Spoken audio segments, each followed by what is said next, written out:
Get yourself comfortable. Lie down, close your eyes. Scratch an itch if you need to. Twitch the muscles that need twitching. Take a few deep breaths. In through the nose, out through the mouth. You know how this goes. You've been here before. It's only breathing. You do it all the time. These deeper breaths are important here at the beginning of this meditation because they help to change the rhythms in your body. Vibrations. That's another way to think of it. You're about to vibrate on a higher frequency. You, your body, your mind, your spirit, all the myriad parts of you. You contain multitudes, or so Whitman observed of himself. These multitudes are a celestial symphony orchestra playing the great song that is you. And these deep breaths you're taking, they're the conductor tapping the music stand to gather the attention of the musicians, calling their awareness to the present moment. Because a movement is about to begin, something special and soaring and unique throughout all time. Go ahead and take one more deep breath. In, out. Good. You can breathe normally now. Let's begin. If you have any images in your mind, any fears or worrisome thoughts, let them fade now. You can darken these images or turn them into smoke. Maybe a fog rolls in and gently ushers them away. Maybe it's light instead, blinding, sanitizing. There is no wrong way to clear the mind. Wipe your inner blackboard. Pull up the drain stopper in the tub of your brain. However it's done, do it gently, calmly, and arrive at your version of clear. A blank canvas is a peaceful thing. Now, you are standing on a sandy shore, on a warm, clear day, with a vast blue ocean before you. No one else is here. It's just you. You have the whole shoreline to yourself. Behind you, on the sand, is a large blanket, kept in place by groupings of smooth stones, shells, sea glass, and driftwood. These are your problems, your worries or concerns, the polished and weathered ephemera of your mind. When we're done here, you can gather the four corners of the blanket and take them all with you back home. Or you can shake the blanket clear and allow the sun and the wind and the lapping ocean to wither these trinkets of the mind into nothingness over the course of time. For now, the blanket and its baubles remain behind you. The ocean calls you, and you step forward. The water rushes over your feet. It's warm and electric. Instantly, a feeling of connectedness overtakes you as you consider that to touch even one drop of the ocean is to touch the whole of the ocean. It is all connected. And you step further. The water is to your knees. You haven't gone far, but that blanket of trifles on the shore already seems distant, as if the shore itself were receding with each step you take away from it.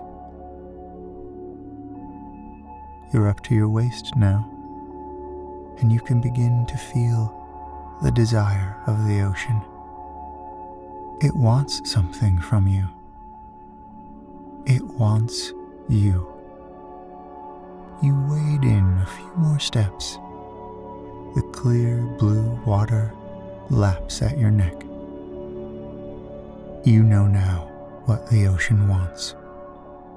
It wants to embrace you, to surround you with its love and warmth. You turn around to face the shore, and you can't see the blanket anymore. You lift your head and arch your back and look up at the nursery blue of the sky.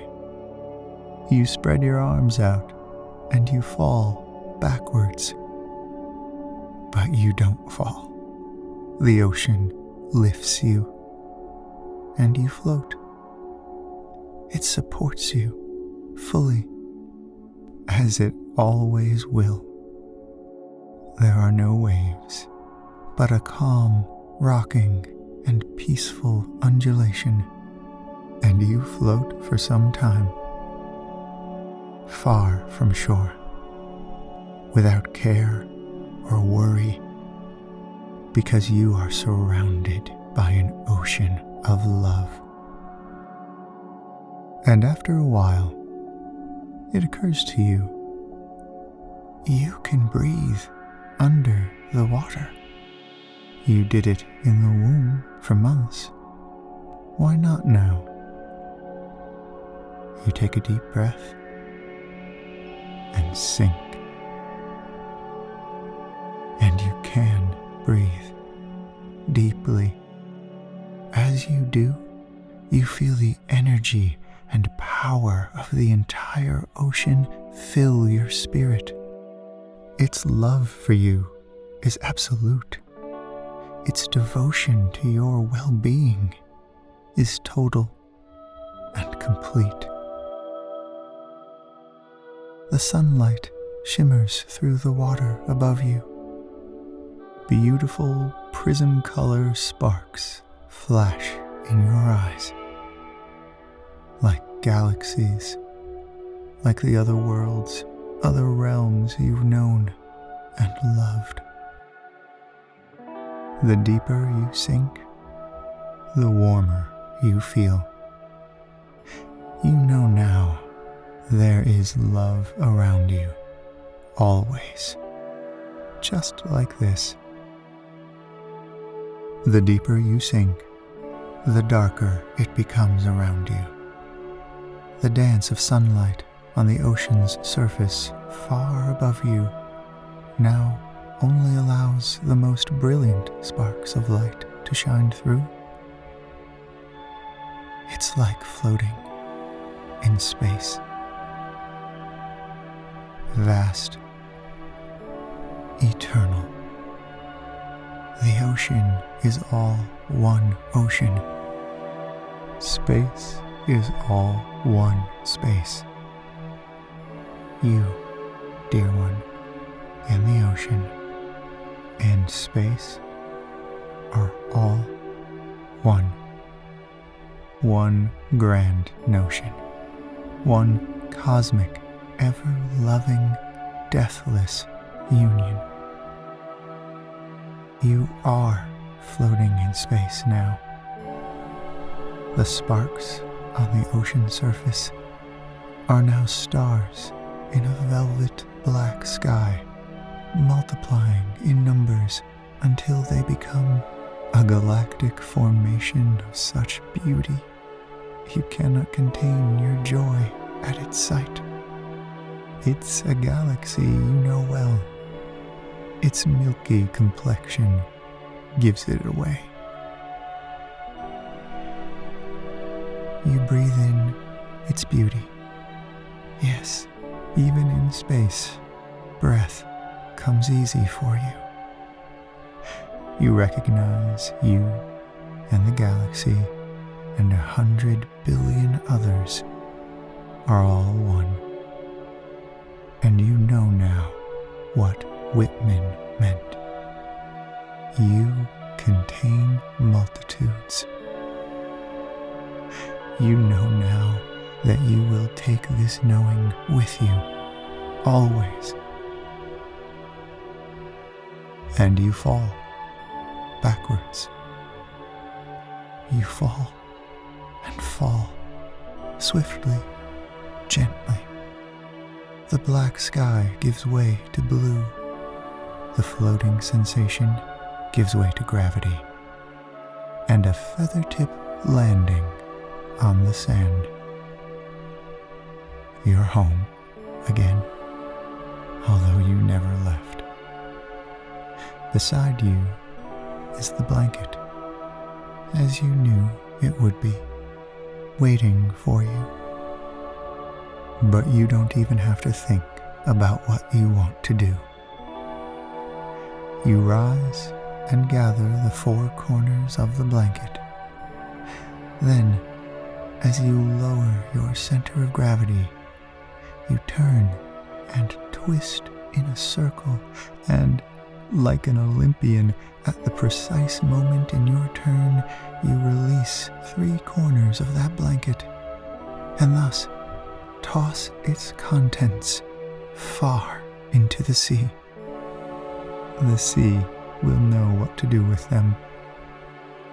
You wrap the now worry-free blanket around your shoulders, and you head back home.